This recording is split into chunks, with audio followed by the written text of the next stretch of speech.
Thanks, Anna. What an extraordinary day. It never rains, but it pours. So a huge earthquake on the northeastern seaboard area of the United States. It appears to have been centered in a town in southern Virginia, around the town of Mineral. It's about 85 miles south of Washington, D.C., and it was felt all the way from North Carolina right the way up through Washington. They evacuated the Pentagon and the White House there.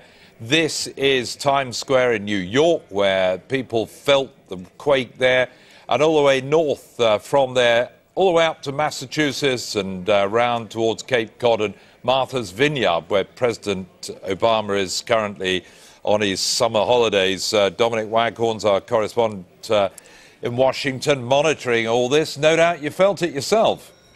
Certainly did, Jeremy. Yes, you really wonder what's going to happen next this year. It's an eerie feeling standing on top of the Sky News building here in Washington, with sirens howling around us. The streets are full of people evacuated from buildings. Behind me is the evacuated Capitol Hill building, completely empty of government workers. And over there is Union Station. As you can see, all the people that were in the station when this earthquake happened have had to be evacuated. They rushed out into the streets.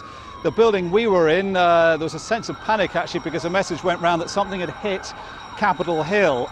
We rushed up onto the roof and fortunately saw that that wasn't the case. And it appears to have been a 5.8 earthquake on the Richter scale, something you don't expect to happen in Washington. I think there have been quakes in the past, but on this scale, I think it's pretty much unheard of. As you were saying, the epicenter was to the south of here in southern Virginia.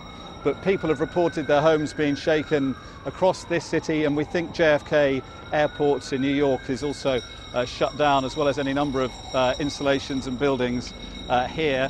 I'm not sure there's any damage as such where we are. I did hear a big crash about 5-10 minutes after the earthquake.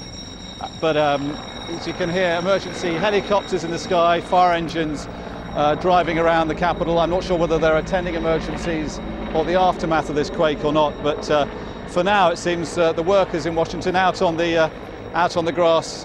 This is a year where unshakable Middle Eastern dictatorships have been brought from power, shaken from power. So, why not an earthquake in Washington at 5.8 on the Richter scale? Dominic, thanks very much indeed. Extraordinary, just to bring you up to date with the latest.